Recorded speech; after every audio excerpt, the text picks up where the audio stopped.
Second. Okay, moved and seconded. Any discussion? Hearing none. You want to call the vote, please, Julie?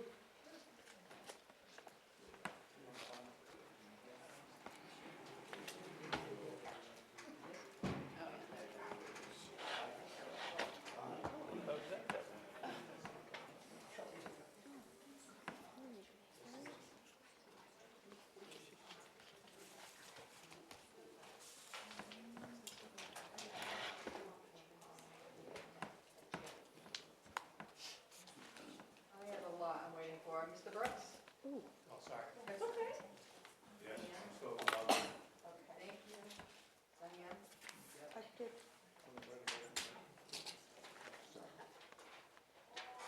All right. All set.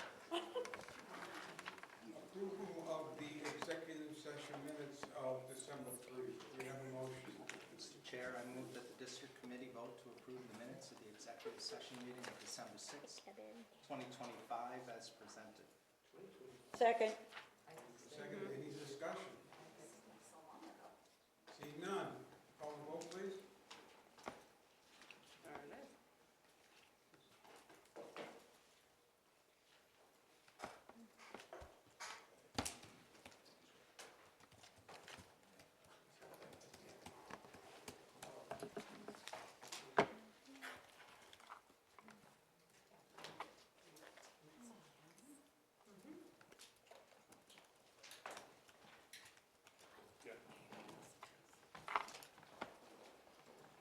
All set.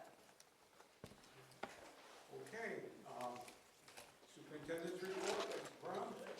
All right, before I get to the reports, I was quickly share. Some of you probably noticed over Christmas break, we started transitioning to the new website.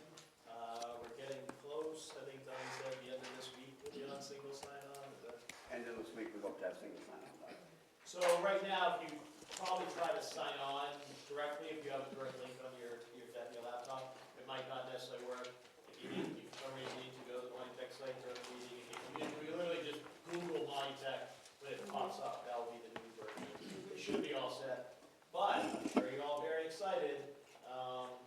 Obviously, we're updating staff pictures and everything else. And the folks who set up the website, Katie Whitaker, Melissa Lord, they will be here at the next school committee meeting if you would like a new picture for the website. So they will be here, they can take a picture, so feel free to check. You can get your suit and tie and everything else if you want and everything else. But they wanted me to make sure that you guys knew if you want to have your picture taken, then they can have that. All right. So, use my high school graduation photo. Black and white. And frankly, Eric, the ponytail was too much. All right. I even had a beard then. Nice. Okay, so let's see here. We got to make sure this is an old one, Donnie. That's That's not what I'm. huh? Yeah, Donnie. That's might be that's last month's, I think. See, you got all excited about having me set up, ready to go. But talks amongst yourselves.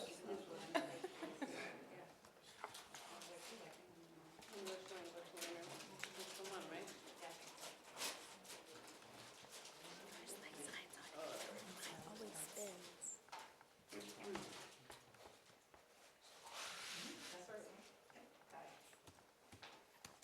You're right. You usually do. Oh, there we go. Okay. All right. So now we're up and going. So back in August, we had mentioned that throughout the year, Monty Tech was chosen, lucky, which is fine. It is what it is. You got to deal with them. To do a series of different reviews. Again, this is not because we were legitimately chosen in many of these cases. The first one that we had to get done was the English language learner tiered focus monitoring. That occurred back in the fall, and we got the results back. And if you can see it on the screen, it's pretty small there. But basically what it came down to is the district will not be receiving a report that includes ratings and findings, as the team found the district to be in compliance with all criteria reviewed. So we hit all the marks we needed to do. Ms. Favreau in the back corner, a little round of applause because she did a whole lot of that work. And she's very excited because she moves right on to that targeted focus monitoring to right on to the Title I one. So she's working on that now. That will be coming up on February 13th. Vicki, who's not here tonight, she has the special education Group A review. Those folks will be on site for February 9th. So keeping us busy. I'm sure we will do great in all of them. A couple events that I want to recognize, certainly back in December, well, one back in December and one that's actually happening tomorrow. We did have Reads Across America come and visit us once again. Just a wonderful presentation on December 8th. Great turnout for a crowd. You know, we've really forged a strong partnership. Again, Reads Across America are the folks who make the effort to recognize veterans' graves. Over the holiday season down at Arlington National Cemetery, they lay wreaths from Maine down there. Great presentation. We were able to honor 13 veterans, some with Montachusett ties, but all with regional ties, all from our area and everything else. At the end of the ceremony, First Sergeant Dillon was able to call up one of the children of the gentleman who started the Worcester family that started Reads Across America. And through their efforts during their 10-mile hike, the ROTC folks raised enough money that they were able to give them a $30,000 check as a donation for the work they do. So, you know, the folks at JROTC continue to do great work and supporting charities. You remember they did Needs a few years ago and a couple others. So, great one there. The other event will be happening tomorrow. Actually tomorrow morning at the North Central Chamber of Commerce breakfast. We got an email, they reached out to us and they said, listen, you guys have done some really cool things with this MVP Academy. We would like to recognize you with what they're calling is the Community Enhancement Award. And you can see there that the Community Enhancement Award, this recognition is awarded for organizations and initiative that have contributed significantly to the development and strengthening of our region through major construction projects, infrastructure improvements, economic development efforts, and impactful community programs. So it's a nice little honor. Diana and I will go to breakfast tomorrow morning to accept on behalf of everybody. The Chamber's been very supportive of us. Remember, they did allow us to be the final stop on their manufacturing tour. One thing I definitely want to make sure that everybody knew about MVP Academy, by the way, and I showed Bill earlier. But yes, I do have the formal certificate of occupation in my hand. That's done and over with. Our friends at the building commission finally came over, did the inspections they needed to do, so we're done and good to go. So I'm glad it was done in the time we made. yes, exactly. Yeah, it's only been a couple of years. All right, so we're going to try to go through this quickly, just because it's a weird quirk. Tammy will kind of help me get through this. Back in December, the director of Harvard Charter School sent out an email to all the regional superintendents and simply asked, hey, what's everybody doing about the weird start to next school year? And everybody's like, what are you talking about? We didn't even know. What it is, if you look, and what did I do with my little highlighter? Here we go. So, Labor Day is literally the latest Labor Day can be for this fall. The last time this happened was in 2020. We were all kind of busy in 2020 when this happened. And frankly, nobody cared that this happened because when we started the school year that year, we had 10 professional development days. The state mandated that. So nobody picked up on the fact that this happens. The problem for us is the last payday for the site for the 25-26 school year is August 13th. So the next payday would be the 27th. Our contract states that teachers can't start the school year until the week prior to Labor Day. So in theory, we cannot have classes this week. Well, the problem is we can't pay teachers if they haven't worked. So we kind of have a quirk here where we have to kind of figure out what we're going to do. And we did talk with the union and talked about trying to maybe set something up that we would have the teachers come in early the week before. We would write something as a temporary hold in the contract, although Tammy's going to help me out in a little second because it's going to happen again, but that we would put some language into the contract that would allow us to have them come in, We'd give them a 3-day weekend. They'd come in, they'd do their opening day, they did their PD day, and then they'd get a day off. So they'd get a long weekend. They'd come in, we would do a week of school before Labor Day, and then we'd have Labor Day weekend. So they'd actually get back-to-back 3-day weekends. But it gets them in on time, we can pay them without them missing a week's pay, and everything else. How'd I do, Tammy? Great. Woo-hoo! All right. Apparently, though, even if we do this and fix it this year, it's happening again. Next Because, year. yes, next year, And the year. and the year after, potentially. I will say this, the teachers' union, Diana and I and Tammy, we all kind of presented at the faculty meeting. There are some people who are a little concerned about the fact of coming back a little bit earlier. Eric certainly remembers, this change just happened in the last contract negotiations, this not being able to start till the week before Labor Day. And some are saying, well, why do we want to change that? So to be honest, the faculty, just to make sure where they stand, where we are right now is the union is going to do a survey of their staff to see, is there an overwhelming, no, I don't want to come back earlier. Hopefully that will be the case and we'll be where we are, so. Yeah. Oh, go please. And if we fix it this year and next year they want to start later, well, an option could be to divide their pay by 27 pay periods. But it also, in the teacher's contract, says their pay will be divided by 26 days. So we still have to get teacher contract approval. Yeah, that's what I was gonna ask, if this has to do with 26 days, because Yep, every, I forget what- 7 years every ish. 7 years Yep. is a, they miss a pay period. Yep, It's just, and they have to understand what it is. yep. You give them fair warning, it's too bad.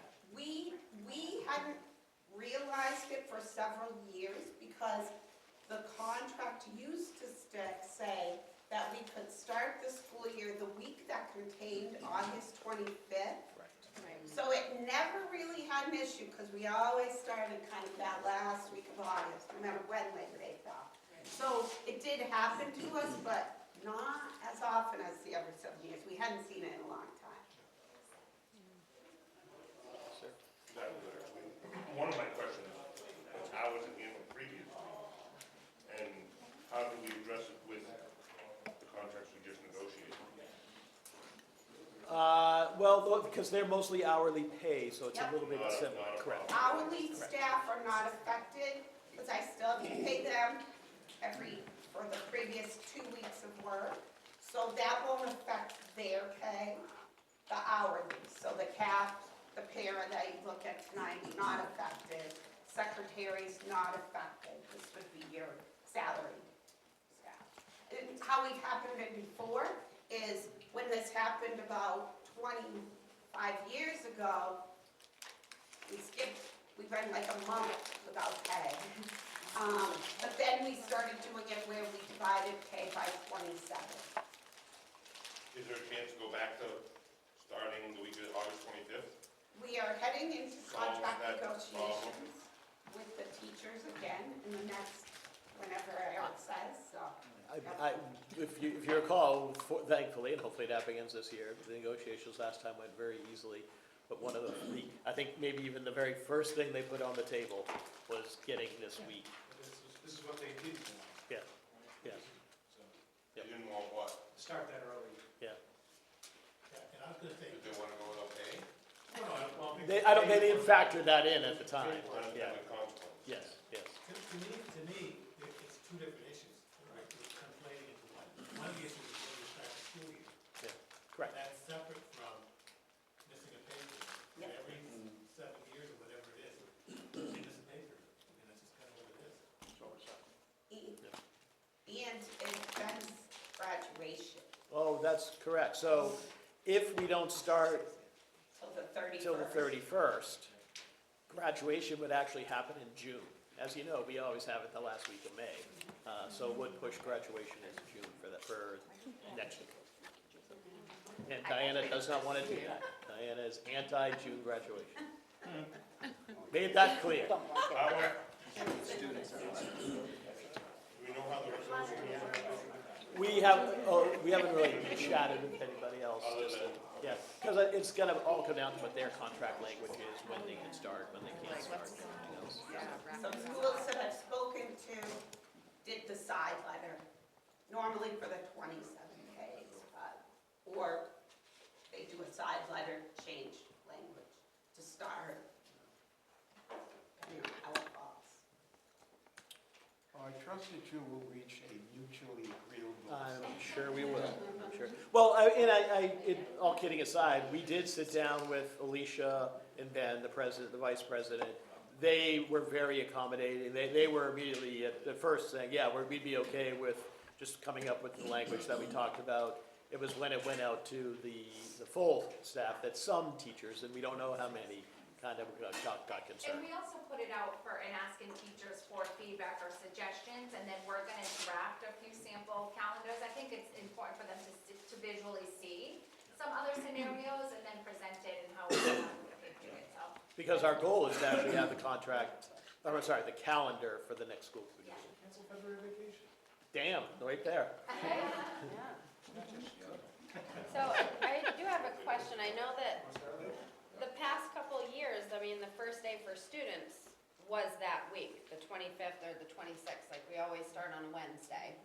So does that mean that the staff was here the week before? Correct. That Labor Day was during the next Right. week. Yeah. So they almost are gonna come back a week later, but they're gonna miss that week, so we're just trying to Yeah, so figure staff out how always they get start on paid. Monday and Yeah. kids on Wednesday. Right. Yeah.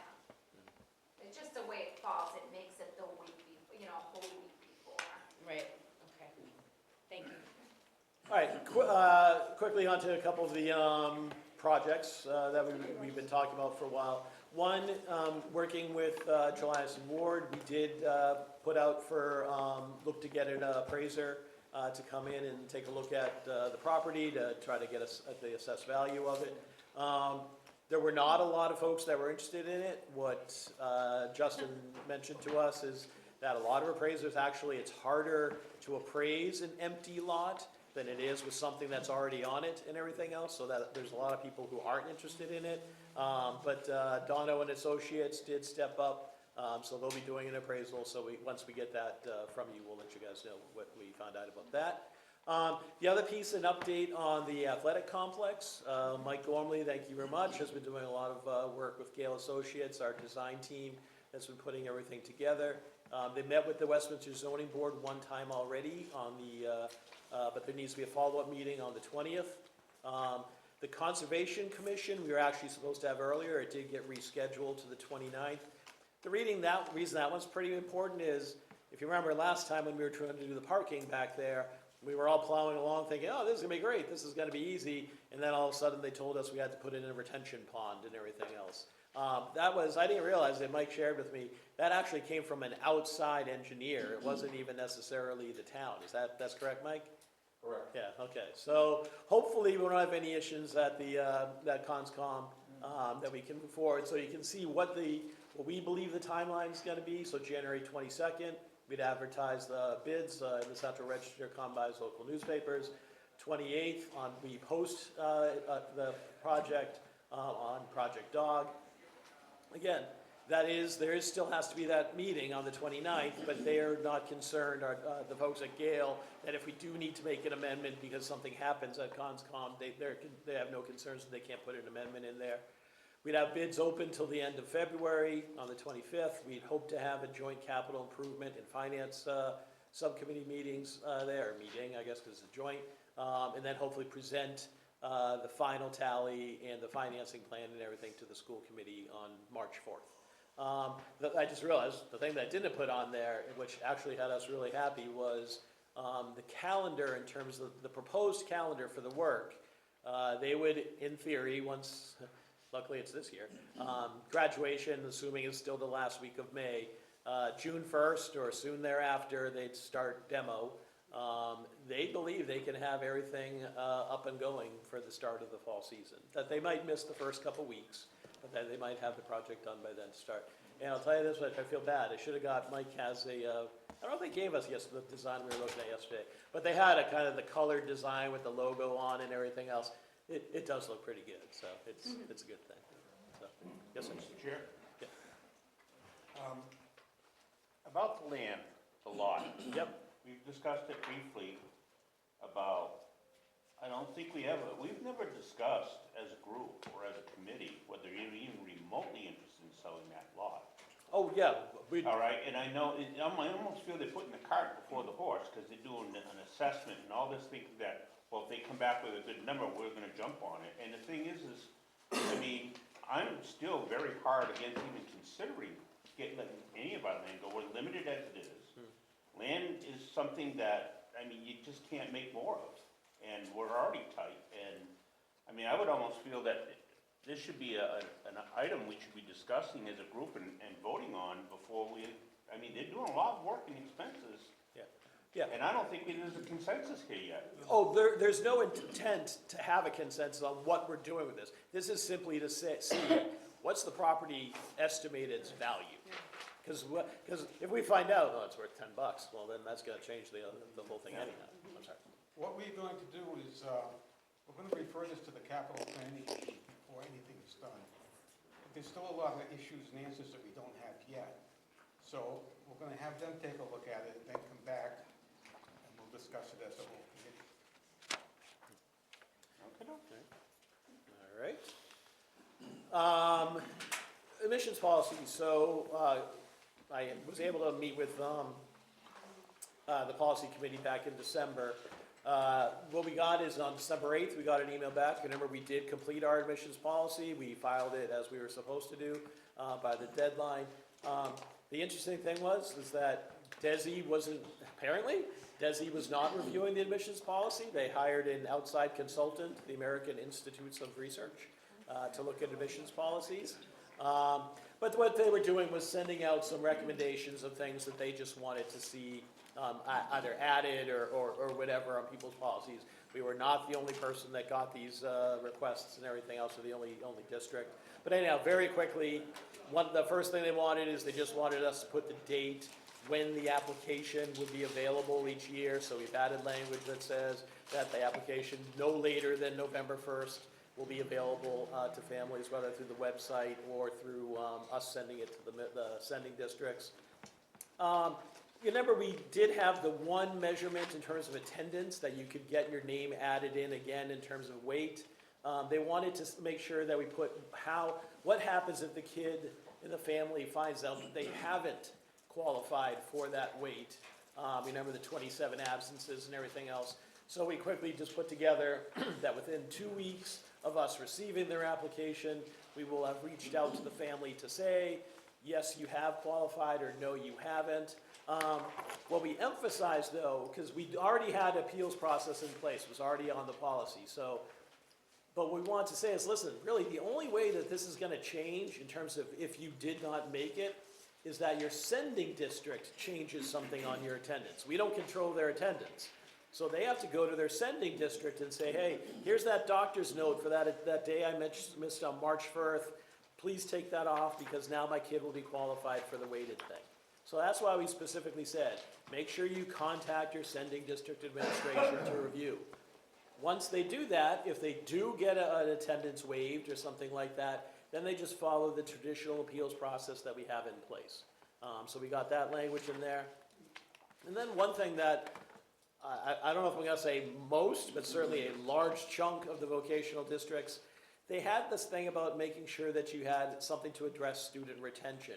And frankly, a lot of people, a lot of districts, ourselves included, weren't really sure what they were looking for because they're talking about student retention for kids who aren't even into school yet. So it's kind of a weird thing to be asking. And basically what we figured out was, what kind of supports do you have in place for students, whether they're students with disabilities, or Stephanie pointed out when we met with the policy of, hey, let's not forget about just our regular kids who aren't necessarily on an IEP. They're getting great supports as well. So I'm not going to read through them all, but if you go through those and then the next slide as well, what we did put together was a list of some of the things. So how we have a multi-tiered system of report, we have our STAY program to support students, our IST team to review students in terms of the supports that we can put in place. So this is just a bunch of those, obviously that we have licensed ESL teachers, that we have licensed and certified staff in terms of speech pathologist, school adjustment counselors and everything else. So we just made a list about 10 to 12, I forget what it was, total, items. Again, the second one up there under the red there, Montech employs a number of paraprofessionals to support all students and their efforts. So for all students and everything else. So we put that list together.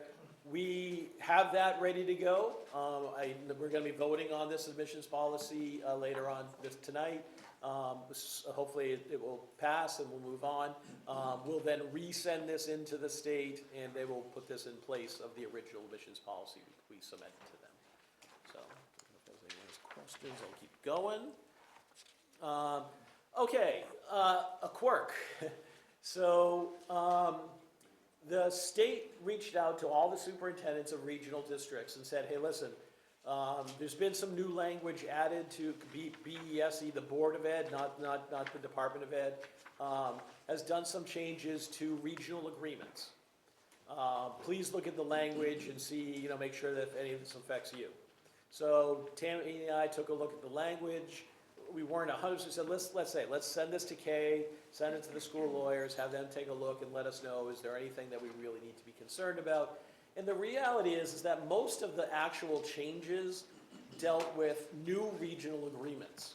And obviously that's not going to impact us in any way or anything like that. So really, what our lawyers told us when we spoke to them last week is they said there's really no significant changes to this. We thought there was because it talked about a municipal representative. And I asked Tammy, I said, Tammy, have we ever done one at Montech? Because I've never heard of it, so she can't recall us ever doing it. We're supposed to be doing it, and we haven't been doing it. That's for collective bargaining? That is for collective bargaining, exactly. Well, that's been in place for a long time. Correct. We had it in Narragansett, but at the time, neither town wanted to To take over? do that. Well, they don't necessarily take over. Right, but I They mean, have no take the vote. position. I Yeah, mean, yeah, they have no vote, right, but they can attend the meetings, make recommendations. yeah. Every municipality sends one? No. So I'll go through it. So here's the first thing. One, we spoke with Kay. What Kay basically said is, okay, guys, yes, you probably need to get this. I should say I did reach out to the superintendents, the MAVA officers. They all had some version how much they're following the exact rules. But basically what Kay said was, and there's language in this policy, or reg, or whatever you want to call it, that none of this, setting up this municipal representative, should slow our collective bargaining process down. So what Kay basically said, the council said is, move forward. Brad and Eric have already started some conversations about meeting times and everything else. They should move forward simultaneously. We should go through this process. So it's a lot of words. I'm going to give it to you real quick. Basically, the way this works is I send out a letter to all of our mayors, town administrators, or town managers, and if they don't have those, the chair of the select board for that town. I send a letter to them. I tell them there's going to be a meeting on February 3rd at Montech, and you can come to this meeting. You can send a designee if you like. They all come together, so for our 18 cities and towns, there should be 18 people in the room, and they basically vote, and they decide who they want to be their municipal representative. This is basically somebody whose duty is to kind of keep an eye out for the towns on what's happening when we're doing collective bargaining. I'm really oversimplifying it maybe, but basically that's what it is. So they would pick who this person is going to be.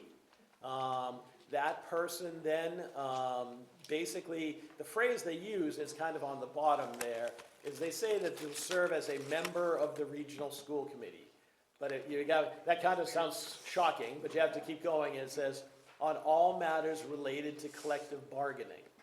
So the only thing that they would have a part of, whoever this person is, and by the way, once this person gets chosen, the weird part is, they can pick a designee to be the person who actually comes here for the meetings and everything else. So you're voting for Fred, but Fred's going to have Bill come and be the one who does it. But anyhow, they would only be here for, if we go into executive session here to talk about the contracts, they get a vote They do get to vote at the end when we're doing the contract. However, an important piece I want to make sure that everybody sees, that very last sentence.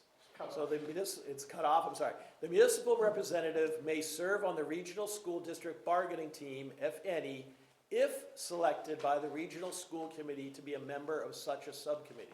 So what they're talking about there essentially is our workforce subcommittee.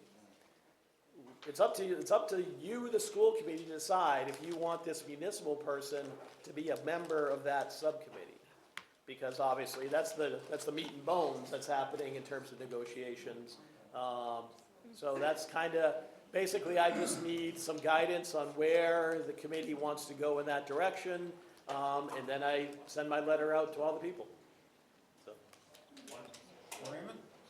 Yes, curious, you said that the goal of this individual, he's gonna vote on the contract, so if our people, our subcommittee negotiating the contract, that person gets to vote on it, but we still get final say of the contract as a school committee, correct? Yeah. Yes, So their vote only gets it out of committee. No, they vote on the actual contract. But keep in mind, this is the thing the reason why. So we're gonna have what? The school committee and them have to all be a majority? Correct, essentially, yes. Basically, if you think about it, what we said is the reason why this is kind of a dumb thing in our situation, obviously there's 22, well, if Harvard were here, there'd be 18 seats down, but in terms of votes, because they say if there's any weighted, so Gardner and Fitchburg, they get their spots, they get their original votes. No, I'm talking about for the actual contract. When it comes down to the actual contract, Gardner gets its votes, Fitchburg gets its extra votes.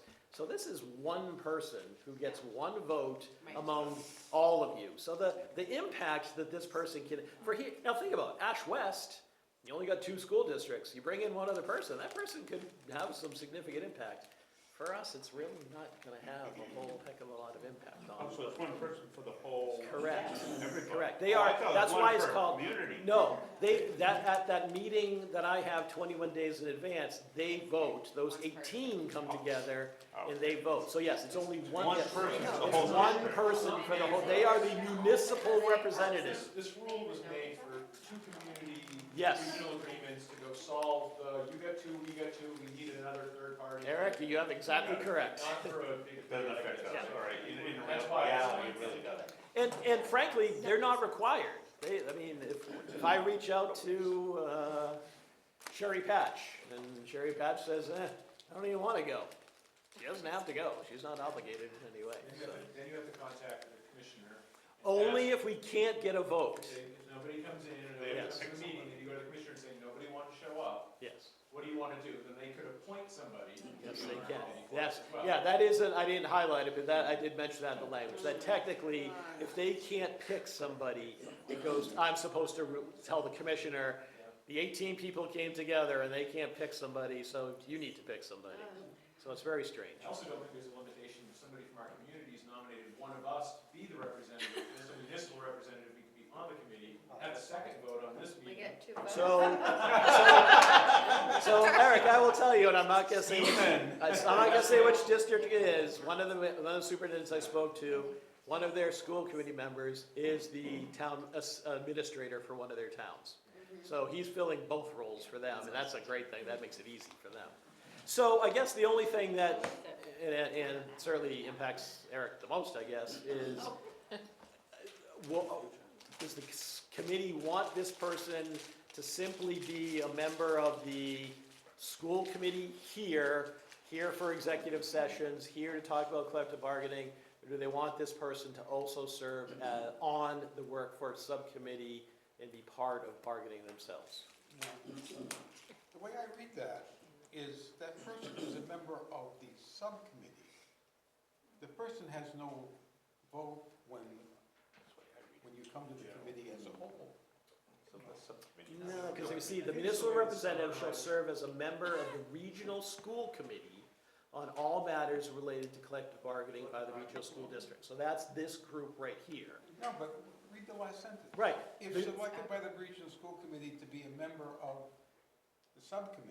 Yes, you're the regional school committee, so you decide if this person is going to be a member of the subcommittee. So clarification, it could be on this, or it could be on both. Correct. Correct. No matter what, they get to come to the full school committee and have a vote. Only on collective bargaining, nothing else. If you want, they can be a member of the subcommittee as well and sit in on the actual negotiations. But I want to. Looking at their website and reading that, are you sure it's only one per everybody? Yeah. Yes. Okay. Well, It says no, every regional, every community is gonna no, pick no, a municipal well, when I want to say, representative. when I want to say one, it's one person from the town comes to that vote. And then it talks about that person being in the, Yeah. it calls that person the municipal representative Yes, that final person who gets the vote, who wins the vote, is the municipal representative. from each community.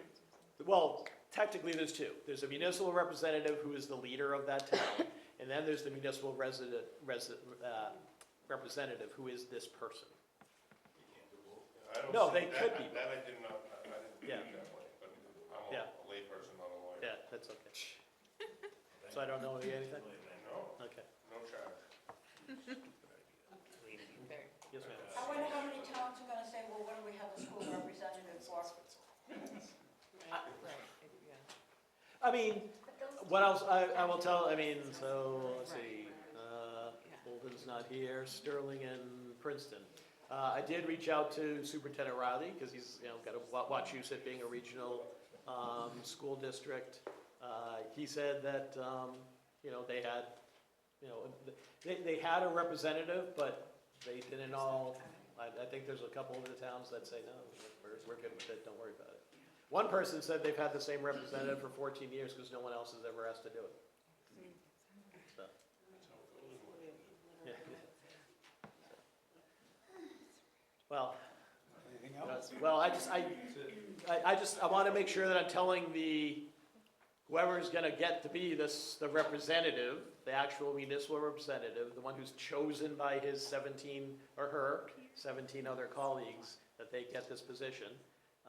If they're going to be serving on both the subcommittee and the full committee, or is it just the full committee? Shelley? Does Eric have an opinion to that question, since he would be working closely with said individual? As long as we're not barred to make sure they have to actually show up to the meeting night, it doesn't matter. Okay. As long as they don't count towards a quorum and we have to manage RV challenges to get somebody in, if somebody doesn't care, it doesn't matter, right? If they're But if they're a voting, non-quorum required member of our body, that becomes a challenge for sure. but as a voting member, wouldn't they be part of the quorum? Probably, that's the question I have for the council that we haven't pursued yet. So our impression is not necessarily, but that is something that we'd like to follow up with Kay on, in terms of would they count as quorum. Okay. Ann? Yeah, one other thing that concerns me is if, where we are so big and the different cities and towns say they sent a representative in to do this, I would be very concerned to make sure that whoever is the final municipal one doesn't have any relatives working in the school. It's part of the law. It's Yeah, part of the law already. Yeah, I mean, per the law, so that people don't think that, oh, I can get in there and I know what's going to be going on, I can tell everybody else. Well, and I believe they would be sending a municipal representative who already has been sworn into that capacity, so I don't think that would be an issue, but maybe not. I mean, for now, I can get going on setting up the meeting, going through that process. I suppose I could clarify with them after we have the person. I But, think we have these questions back to council, it's Yes. gonna take some time, we put our letter out to our communities, we Yep. talk to them when we go for our process, we I- out for budget, we say, hey, we caught this, what are your thoughts? Yep. We're gonna bring this community together, we don't have to rush to go do this, let's take our time, Yes. understand before we get too Yes. far into what others are doing. We're already in process of contracts for a We while are. anyway, so no harm, no foul. Yep. If somebody comes and says, hey, you're not doing it, we're working on it. I'm good with that. And we figure out a process, and it probably doesn't go into effect till our next contract's 3 years from now. Works for me. That's my approach, but. I don't know. Can we, Personally, I don't think that all these cities and towns in our district are gonna wanna take that much of an active role in collective bargaining. I mean, yeah, I agree. I don't think it's gonna be much of a problem.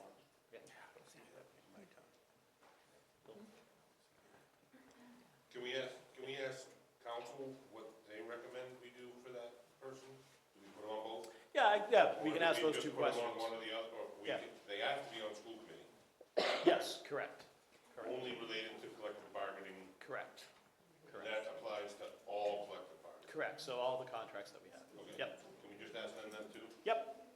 All right, I have my guidance. I'll get going. All right, I've been talking way too long. Diana wants to present. All right, so last item for me. So we got a very odd email, phone call back in December. A representative from the Division of Labor Standards reached out to us and said, hey, we have seen an employee injury report. We just want to come out to take a look at the building and do a tour. And so Tammy and I got together and we looked and we're saying, wait a second, the injury report that this person is referring to was one staff member literally tripping over the foot of another staff member and fell. And we're saying to ourselves, how did that trigger that they're going to come and look at the building?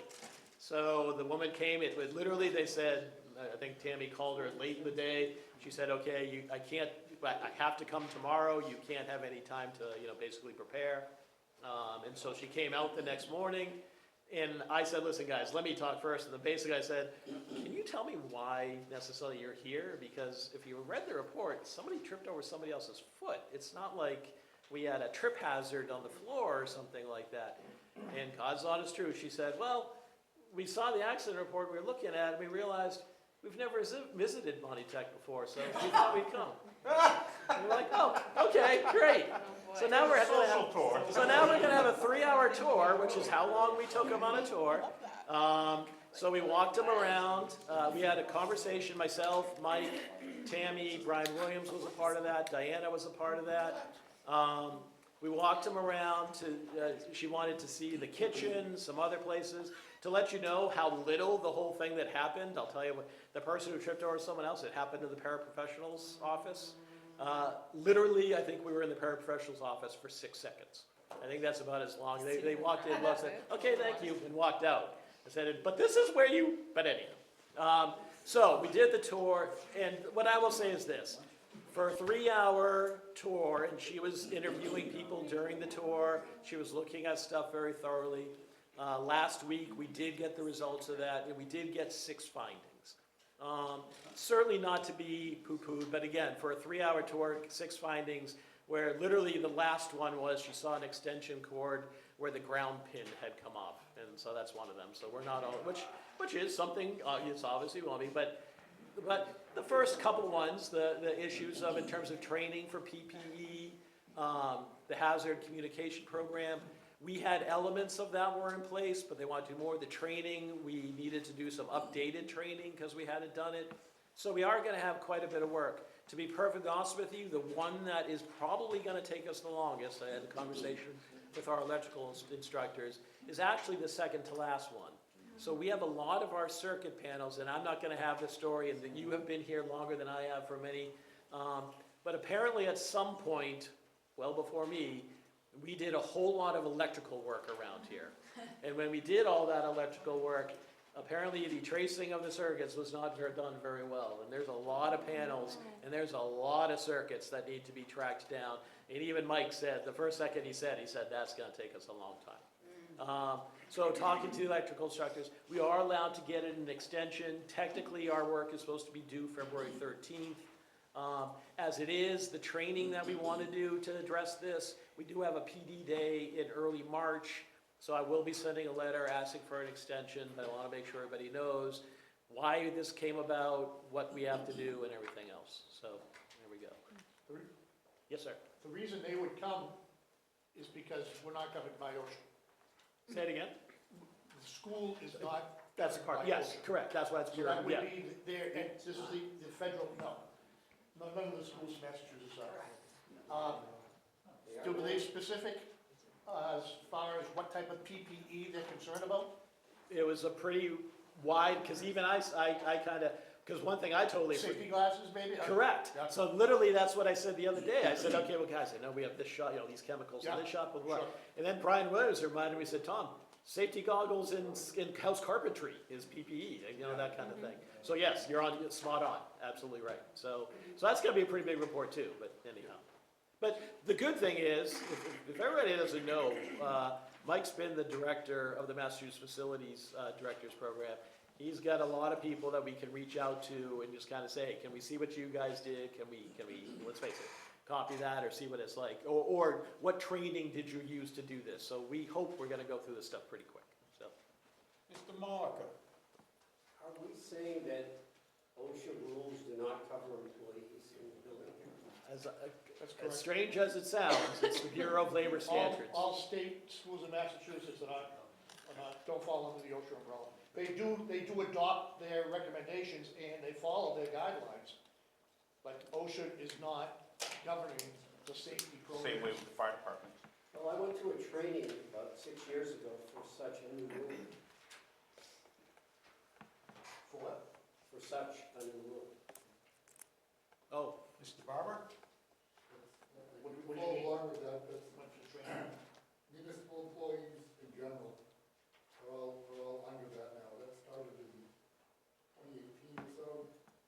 It kind of fizzled out around COVID time, and now they're getting back on top of it and finding out that a lot of municipal employers, public works, fire, police, just have no idea what the public sector, what the private sector is subject to, and they're now subject to that. I think you'll find that it's actually under OSHA. Wasn't before like 2018, but now ladder safety training, teachers standing on desks and chairs in the hallway, no more. Yeah. You've got ladder safety training. It's going to be gaining momentum, I'm sure. Well, as an OSHA instructor, I can say that there are several states that do not fall under the OSHA umbrella, and Massachusetts is one of them. Under my last OSHA training I got, that came up. Would you please share the report with us? yes, I can do. And then, does the students go through OSHA certified 10-hour, 40-hour training, I think in every shop? Yes. The staff doesn't? Well, instructors obviously go through OSHA training, but academic staff. No. Yeah, no. Who teaches that? We can get done through MAVA, actually Keene State does a lot of the OSHA trainings. Who teaches it for our students and our faculty now? Well, all instructors, if it's just the 10 hours within it, a lot of them are doing it. But we also have kind of what Mike was saying, who do we have? Melissa, I'm pretty sure is an OSHA instructor. Melissa does it. We have several teachers Yeah. that are trainers. Yeah. We also just, on our most recent PD day, we did That's what I was. have our paraprofessionals and vocational assistants go through the training because they spend time In in shops.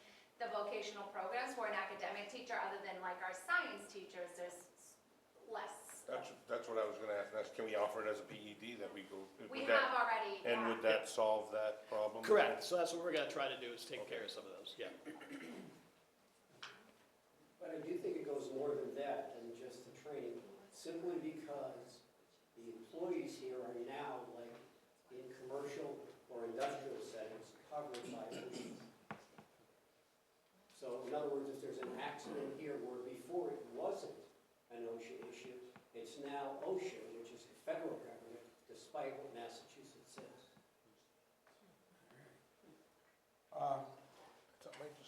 Ms. Bosworth first. So how is it working for the kids who are going out on co-op and working in like private sectors for the OSHA training, making sure that they are up to par with what they're entering into? Yeah, so they'll get their basic 10 hours OSHA training, and that gets them, so they're eligible to go out. So that's. Mr. Campbell? I just want to be careful to, what about first aid? All the certificate teachers are certified first aid? No, Not all the teachers, no. We do, Not mandated by the state? it's not, no. But every year, we always do a Red Cross, CPR, AED training.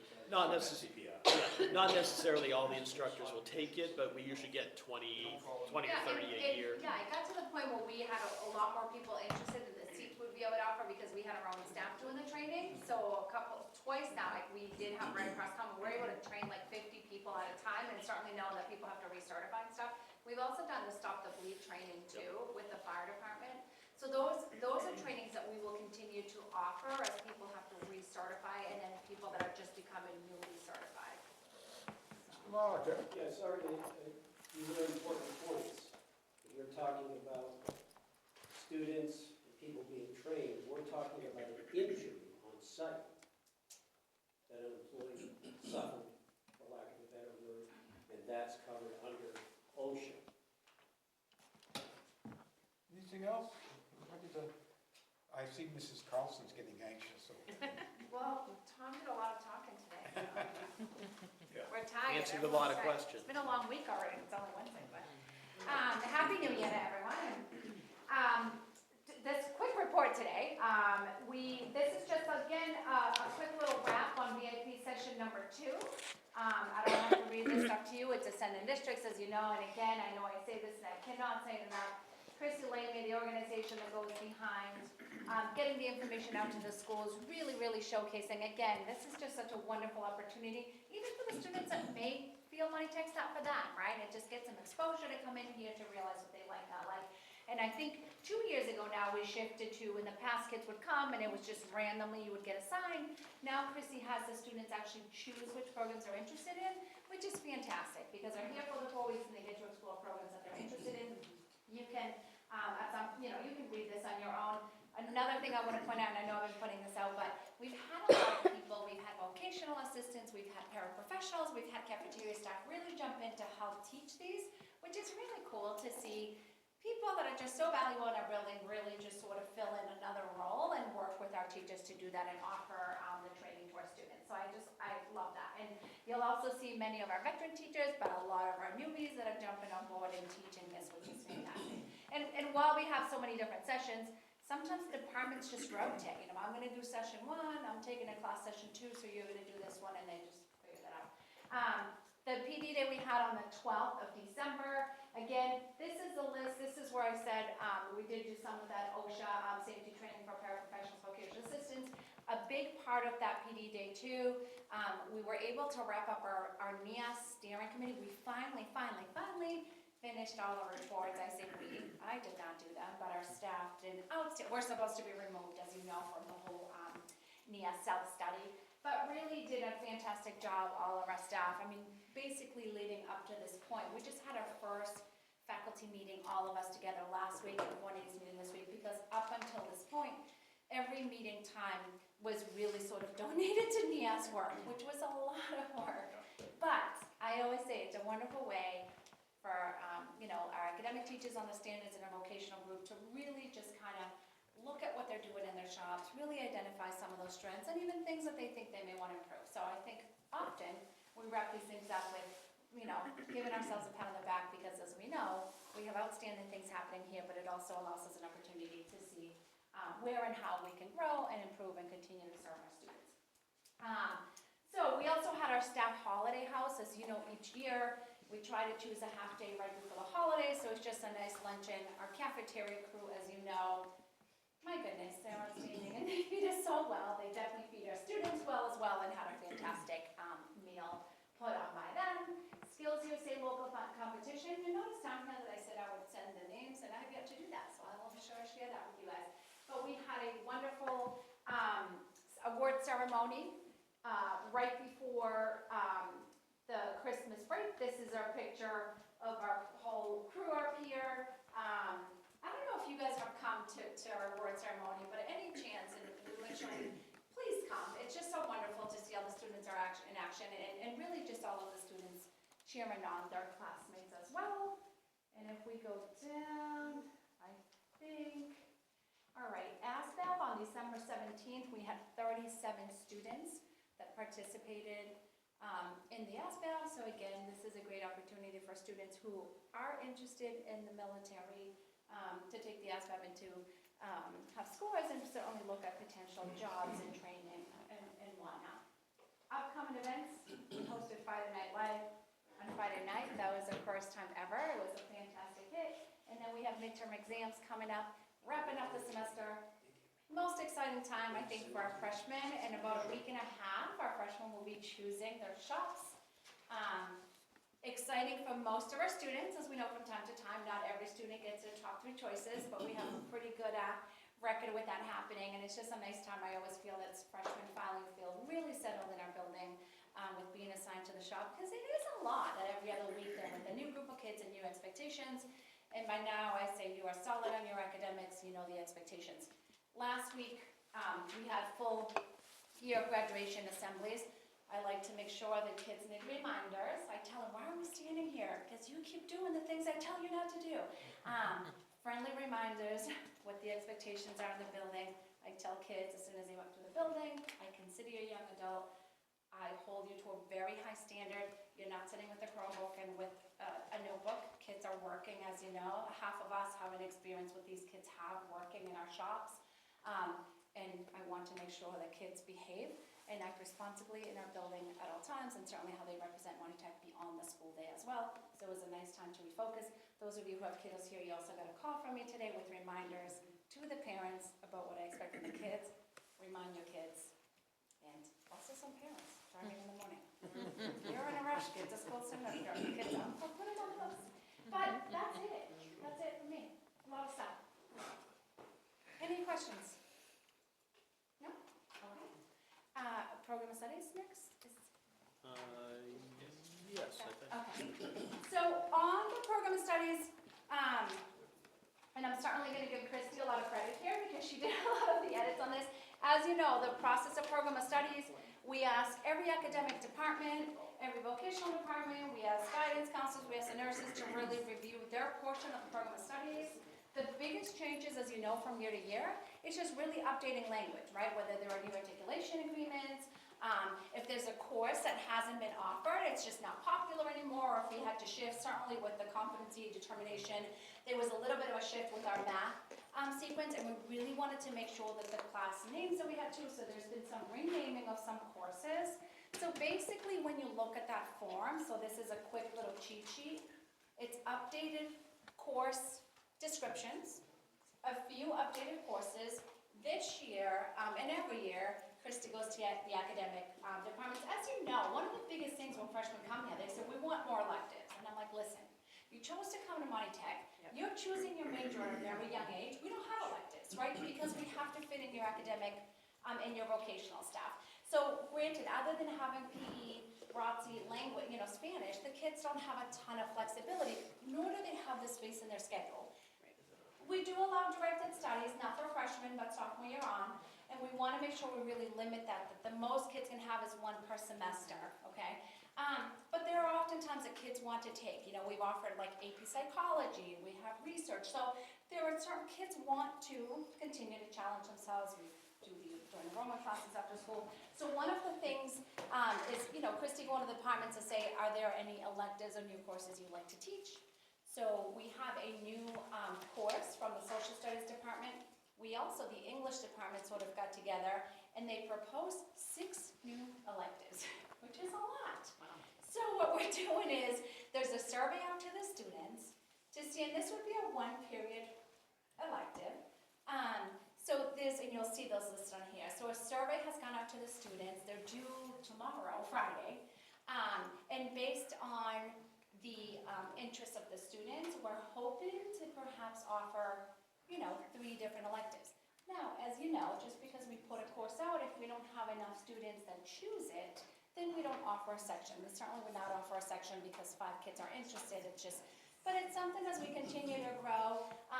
Kids are always asking for new things and different things, so we're excited to be able to have that opportunity to mix things up a little bit.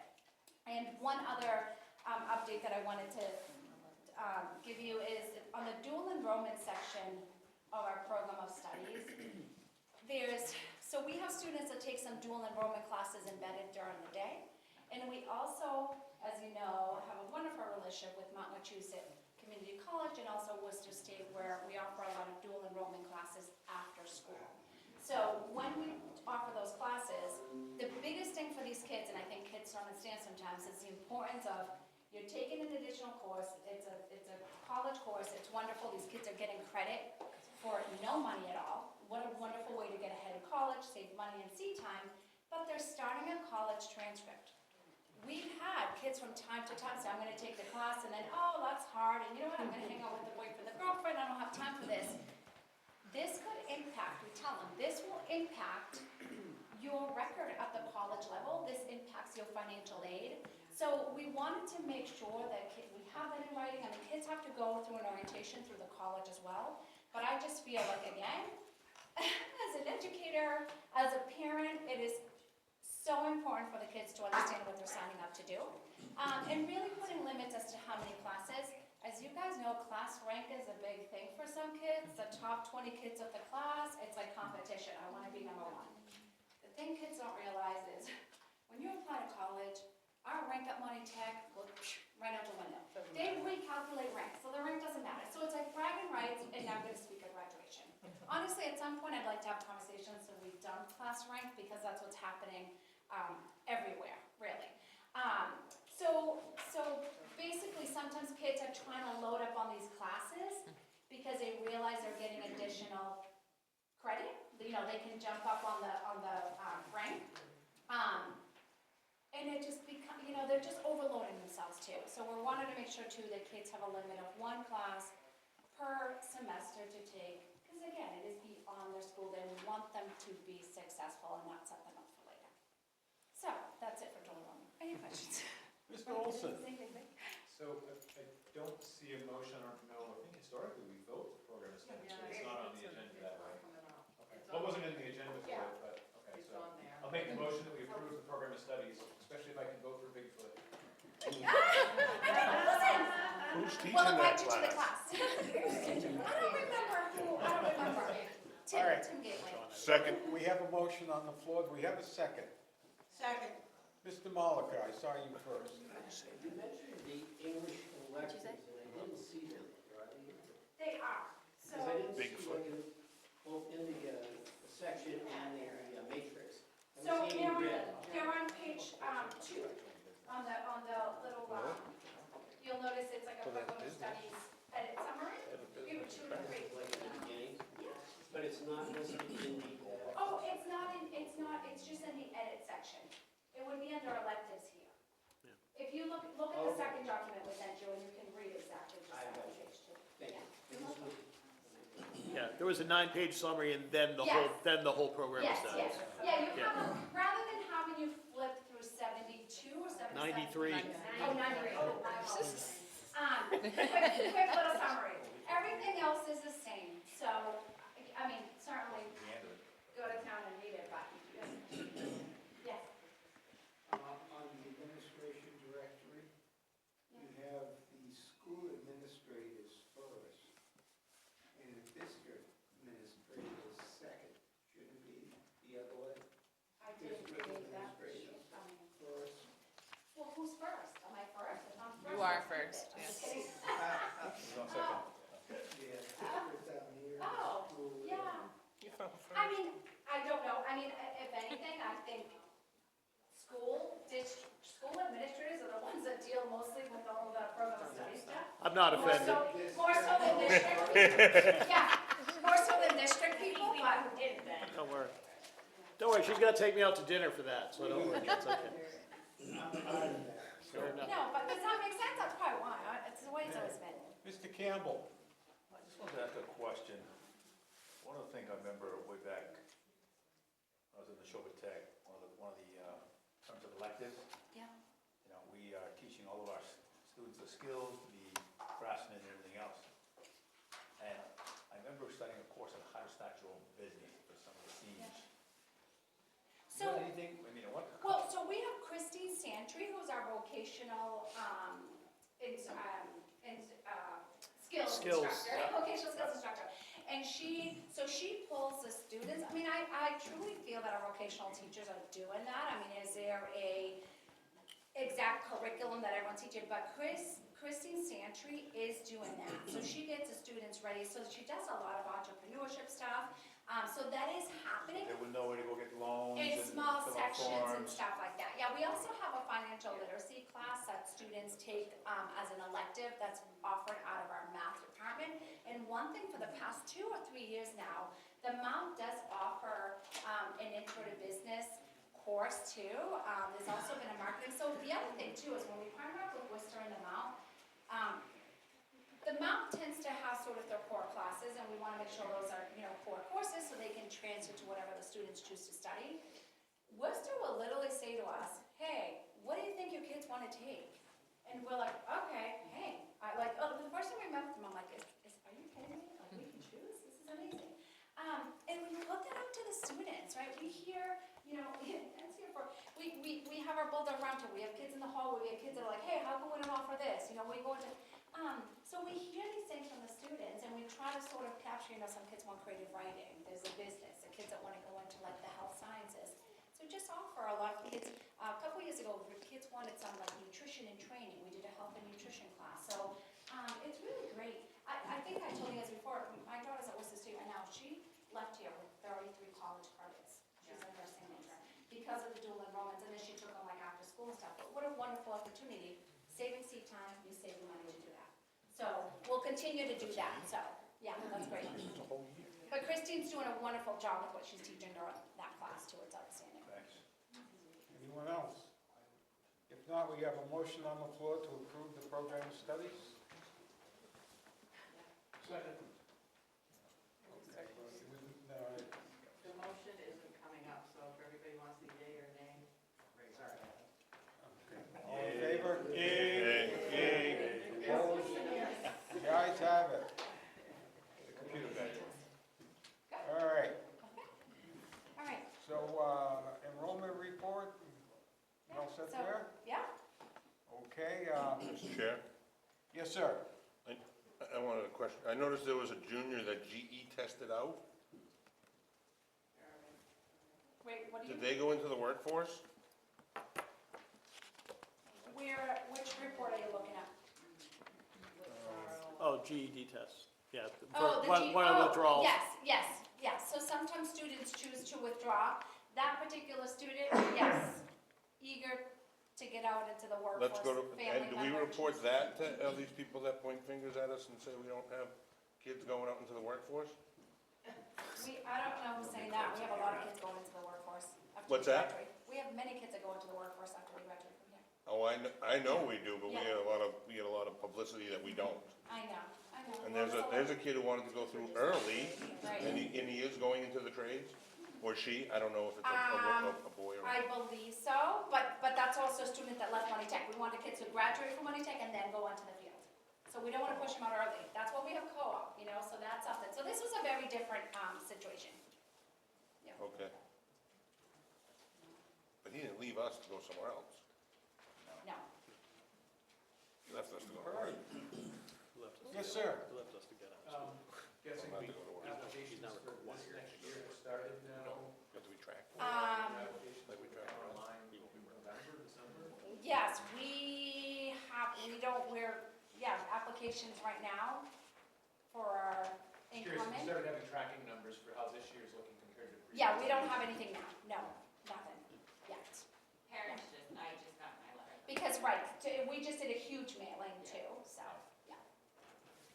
So, and we'll see, it'll be interesting to see right now with just the changes for this year. Yeah, listen, right now we're just focused on this year, placing our freshmen, celebrating them, and then we'll, get working on next year. Slow down, people. All right, thank you very much. All right. Thank you. Retirements, Mr. Brown. Sure, we did have one retirement in fact, speaking of admissions and the reports, the person who does the enrollment report, Donna Schaff, our student support office assistant, is retiring. She was here for 13 years, and obviously we wish her the best. I will say this, that the applicants for her position I honestly think it might be the most applicants we have ever had for any position we have ever posted, to my knowledge. It is crazy the number of people that are applying. We've had over 2,000 views of her posting alone, so, yeah, so. Must be big pay. Gotta be interesting. Big pay. Should I just keep going through the others? Keep going. Yep, no resignations. We did have 2 new appointments. Marlon Chiamento has joined us in the cafeteria. Alexis Blokenbauer, this is actually the second time you've heard her name. She joined us as a vocational instructional assistant a month or 2 ago. If you recall, Mike Banks is finishing up. Just so you know, his last day, I believe, is January 27th? 29th. So Mike is finishing up. Alexis is a certified culinary instructor, and she applied for the position, and we're excited that she's moving into it. So she'll be taking over for Mike Banks. Where is she coming from? She was at Newton Public Schools. All right. Subcommittees. Ms. Swenson. Move that the district committee approve for a second reading policy IFG animals in school. Seconded. Any discussion? Hearing none. Call the vote, please. Is this all of them? No, just the one policy.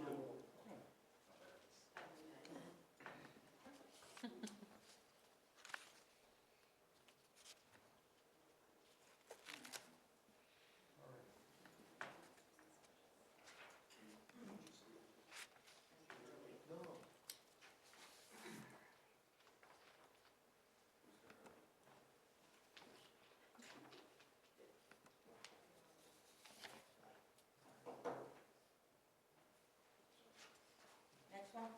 Oh, that's very good. Okay. Yeah, policy 2.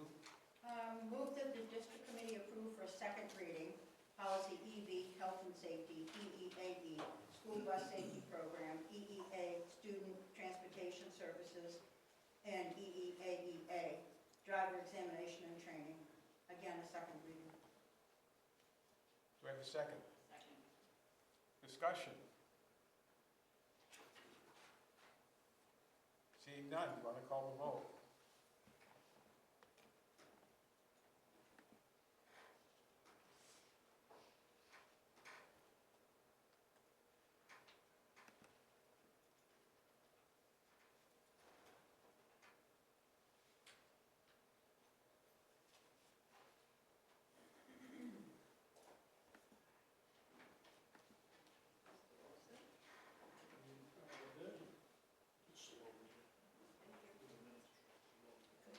All right, policy 3. Okay, move that the district committee approve for a second reading, policy JJIF, athletic concussion, JLCB, immunization of students, JJE, student fundraising activities, JLCD, administering medications to students, JLCC, communicable diseases, and a new policy, JICA, student dress code.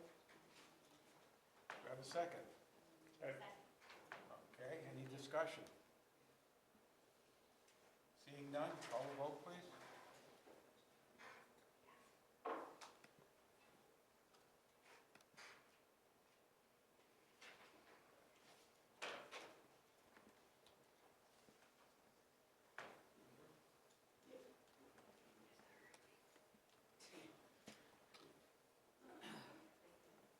All right. Policy 4. Okay, move that the district committee approve policy JF, admissions policy as updated for first and second reading. We have a second. Second. I have a question. Discussion. Mr. Hurley. It might just be a clerical error, but the date appeared on yours. The Montachusett School Committee approved this policy on January 7th. Yeah, so that's, I have to update that because that would have been the meeting we would have had last week. So I just gotta switch that to the 14th. Yeah, Okay. yeah, I caught that afterwards too. And just some of the changes that were actually made in it are all just highlighted in yellow, Yep. as you went through it all. Thank you. Thank you. else? All right, call the vote, please.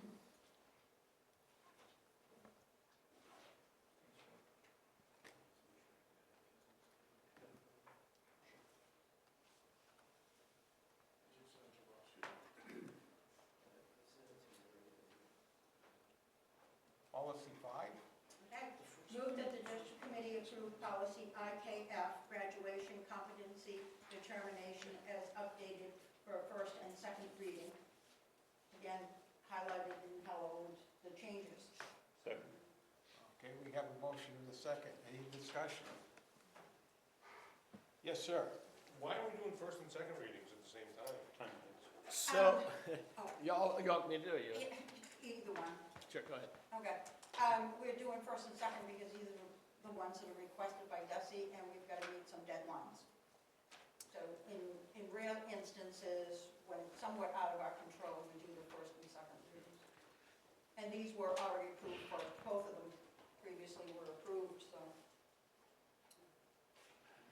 now we can get in by the end of the month. Anything else?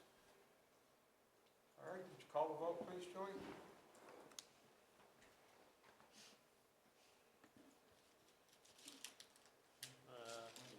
Just because she's probably going to be getting up and leaving.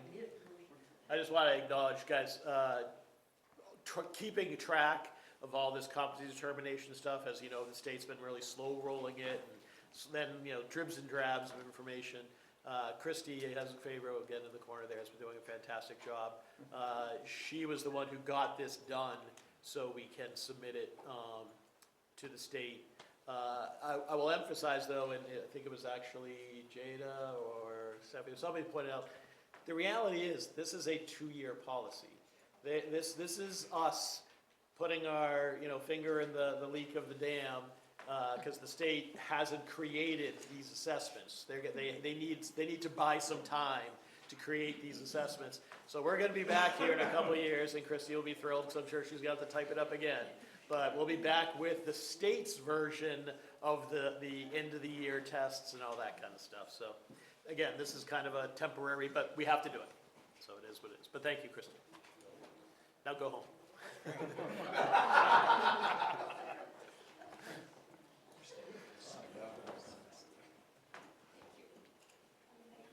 All right, anything else? If not, call the vote, please.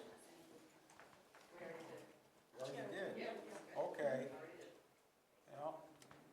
Capital improvements, Mr. Carignan? Come up. We have not met since the last school committee meeting. However, we are trying to put a meeting together for the 25th to talk about the final bids in the athletic field. So committee members just going to that meeting, I'll respond. If they're able to attend, that would be great. All right. Workforce, Mr. Olson. Good evening, everybody. So the workforce subcommittee has met with both of the bargaining units. You have in your packet tonight 2 separate signed agreements, one with the paraprofessionals, one with the cafeteria workers. Thank you to Eric Commodore, who was prepared to speak on my behalf last week when I was traveling, but not going to make it here tonight. So unless you still want to give the presentation, you can, since you're prepared. Thanks for the opportunity. After the executive session that we approved the minutes for here, some guidance, administration, the representatives from the unions had met, and some kind of conversations around where we were at, the committee's response. And we ended up having one more final meeting with the unions and did come to this agreement. This agreement is slightly different than the last one that you had seen. The only additional change is one snow day. So the agreement, everything we talked about before, the addition of the sweaties was one snow day was added to both these agreements. Everything else by language was identical to what this committee had approved in executive session. So barring any deep discussion, because we're not in executive session here, open for questions or comments or thoughts, and if we have to, if somebody wants to get very deep, we can move into executive session if necessary, but I hope not, but we can if we need to. And Just one question, Mr. Olson, the duration of the contract? That's 3 years. Or 2 years, because it's retroactive and almost years up. So for me, I think it was the recommendation, the full recommendation of the subcommittee to approve both of these contracts. That was unanimous of our subcommittee. So with that, I would recommend that we move the district committee accept the recommendation of the workforce subcommittee to ratify the Montachusett Regional Paraprofessional Association paraprofessional unit contract for the 2025 to 2028 contract year. I'll second. Do we have a second? Yep, we did. Yeah. Any discussion, any questions for Mr. Olson? If not, can you call the vote?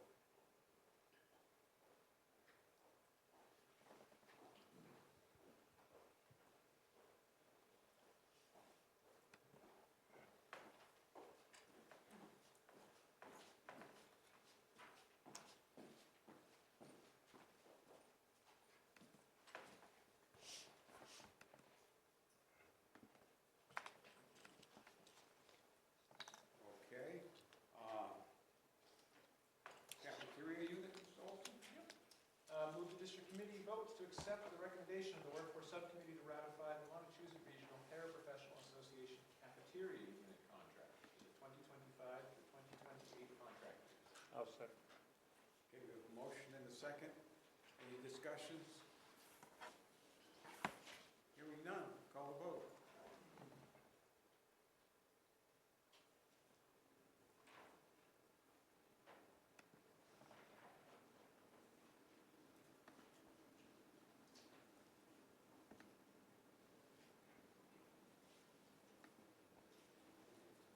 Okay. Student advisory, Mr. Barber. Just one last couple seconds. Oh. So, no, it's okay. The committee, will continue work. We've got 2 more contracts to work on here, as Mr. Brown had already mentioned. We're going to reach out to the teachers and trying to set up dates here soon. Probably be texting our text group, trying to see what dates and times work best for everybody now. So what have you got left, Mr. Olson? What was that? What negotiations? Teachers and custodians. Teachers, okay. So then we'll be all set through 2028? Is that? Well, we'll see what the term becomes of the next ones, but yeah, I think that's the intent.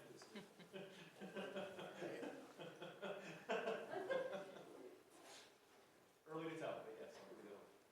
Mr. Hurley.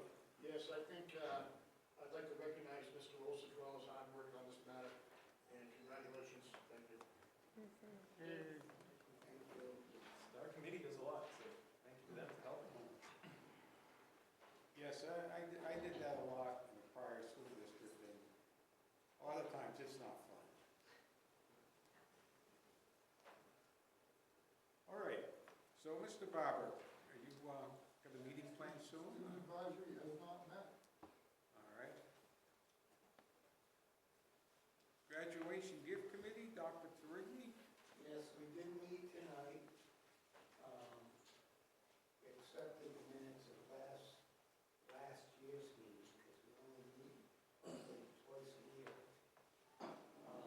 Presently, we have roughly $450 in graduation gift. Actually, Dr. Turkey, 520. Oh. We have a change, 500. Well, I thank everybody who has donated. We're looking to try to give out 5 gifts this year. So how much money are you going to need to do that? $1,250. 1,250, and we're at Yes. 500? Yes. And when would you need to get contributions by? We discussed that tonight also. April would be great. Okay. We'll have a meeting before the school committee meeting in April. In April. To get an idea where we stand. Well, in March, we'll do a reminder. Well, there'll be a flyer that will make it. Okay. Yes, sir. It's on the new website, if I recall correctly, upper right-hand corner, there was a new spot about donate now. Is there a means of putting that, donate, a link on that or something? How do people donate without having cash in their pocket? You don't need the bag. I think everything's electronic. We've had for a while now for the foundation, you know, when we do the auctions and everything else, that there's a direct donation button people can click on. Sandy, you take a credit card?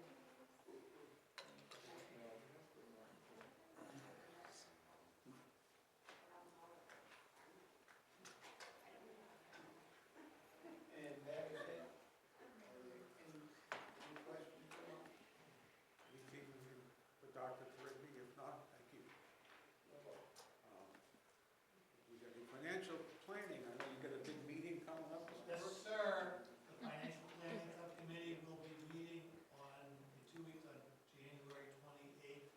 And I believe we will be getting a look at next year's budget and reviewing. We are also scheduling a joint meeting with capital planning for February 25th, which is the Wednesday before the March meeting. And that's with capital planning to look at proposals for the athletic field. Thank you. All right. Okay, financial statements.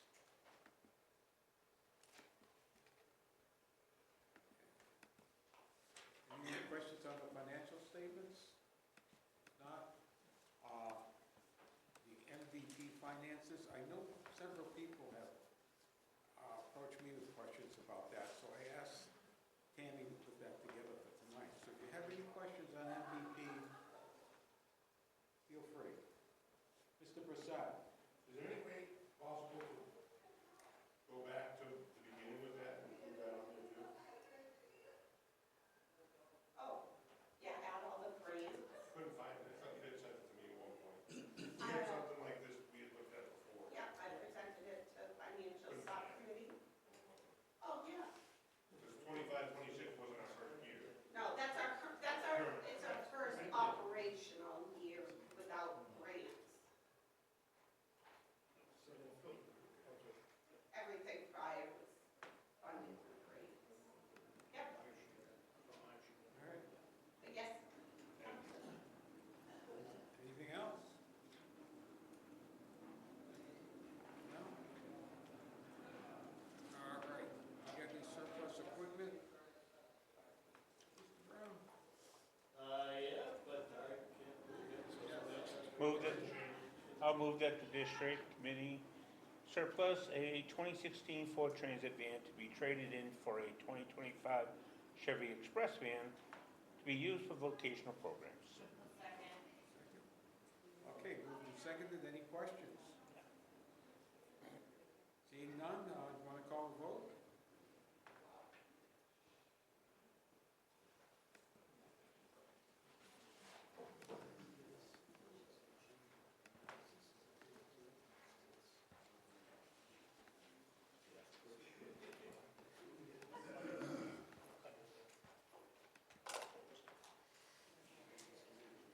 All set?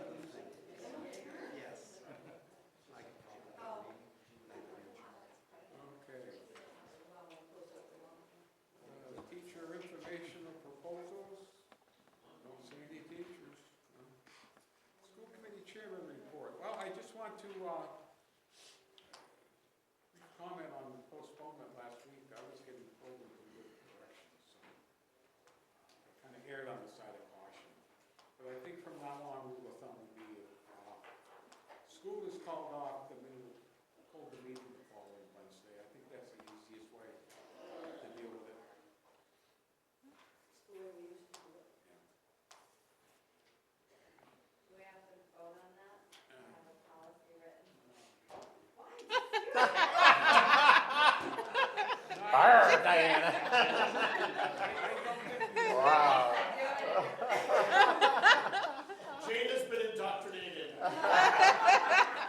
actually, If it gets near half, and I will also say, because I hate, as you know, canceling it and that, but ice is worse than snow.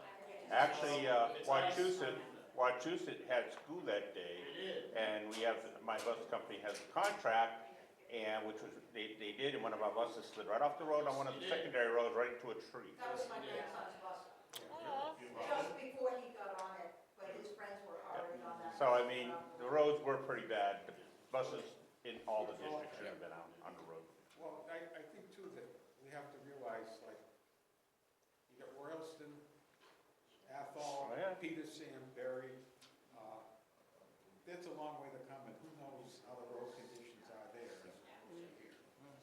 I will say, always keep just, so if you're thinking about it happens, one of the things you always have to factor into is the cities, Gardner, Fitchburg, Leominster, they're gonna cancel very quickly because they have walkers.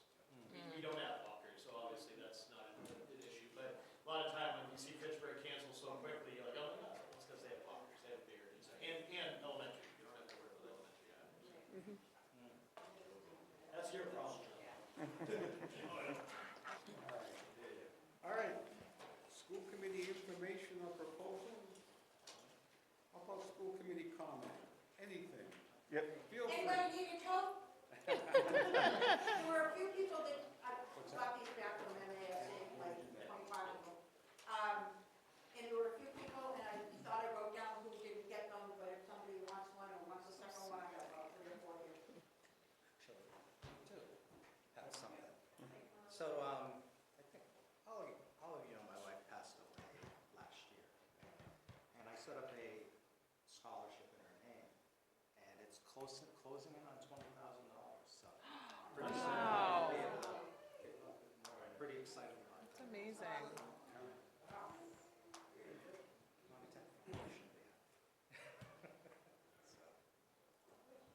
Shelley? So I will say that I knew 8 of the 13 Ashby kids that went to the VIP program, and every single one of them enjoyed it thoroughly. So, yay. I'll let Chrissy know. I let her know. Jada? No, All right. Dr. Terigny, anything? No, Eric, if you want me to pay me to be your friend, I'll take some.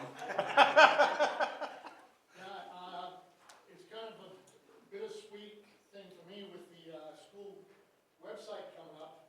I guess it's gonna be changed and corrected because for a little while, people were telling me how good looking and young I was. You're still good looking, Mike. And you still are, Mike. But unfortunately, my name's not Jeffrey Hurley, so. Mike looked great for 80. Dr. Terigny? I just wanted to say the gift fund is up to $625. All right. We're getting there. Mr. Monica? Bobby, did you? Oh, yeah, Bob Bobby. Yeah, gonna miss you. Mr. Barber? Ms. Bosworth?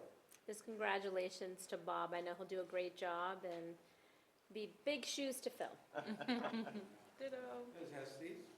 That's it, ditto. Well, I Miss just you. want to note that the meeting got postponed for a Oh, week. happy So birthday, we happy missed- belated birthday to you, We Chair. missed Tamara's birthday last week. No, it was yours. And yours too. Truly ate your cake, sorry. Thank you, I didn't need it. Mr. Raymond? Yeah, I got an announcement for everybody. It's been on the QT for a bit. I am now my wife and I are now the proud owner of the Templeton Cafe and Pub in East Templeton. We have purchased it and we have closed on it all. So I just thought I'd make the announcement that, come on by. We only do breakfast and lunch. We'll be 6 days a week, 7 to 1, and weekends, 7 to 1. And the other thing we're gonna start doing, starting in the spring, is we're gonna be doing events in-house, like, somebody has like a wedding thing or a wedding shower, stuff like that. They can come in, we've got seating for 72. We can do meals in-house as well. We have a full bar. Well, good luck with that. Thank you.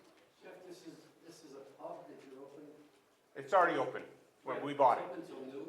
It's a pub? It's a cafe, breakfast cafe and pub. Irish pub. You'll be surprised, you would not, you would be surprised how many people are having an alcoholic beverage by 9 in the morning. You'd be surprised. It's terrible. Fine with me. He brought it off my friend, yeah.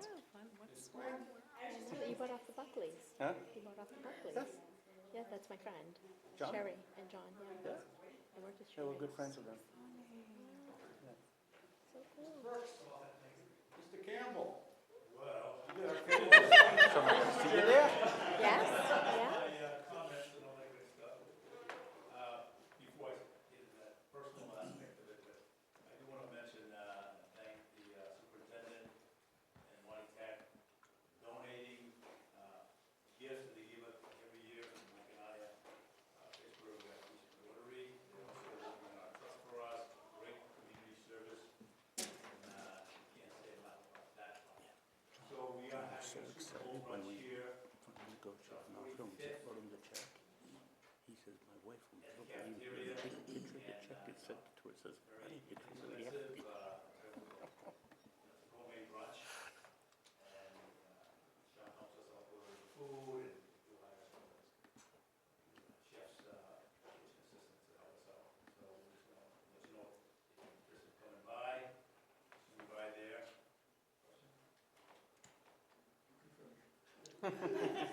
Starts at 8 o'clock? Yeah, 8:30, 8:30 to noon. It's a good event. I missed it. But I want to thank Mike Tech for that.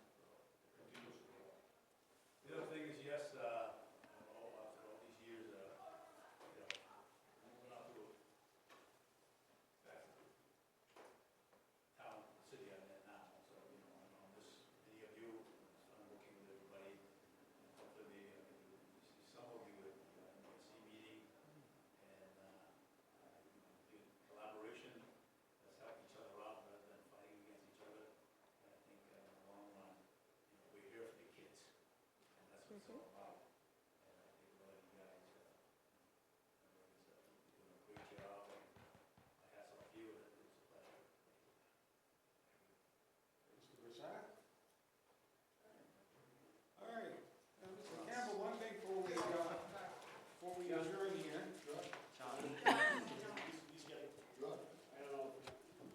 Yes, sir.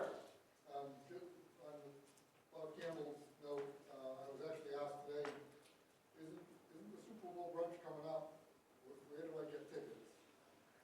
Is it on the website or? Well, it's right at the door, but if you participate. I'm all set, I've got tickets. But other people are asking. Other people ask me. They'll be at the door, basically. At the door, okay. Yeah. Where do For some I go? reason, if it's forecast to be a huge storm, usually our rain date is St. Patrick's. Is it St. advertised Patrick's on Day. on Facebook page? Maybe it's 8. I'll send a photo. Okay. What date is that? February 8th, Sunday. Okay, thank you. Yeah, the Patriots will be playing. Who? Pittsburgh East. Who? Oh, just kidding.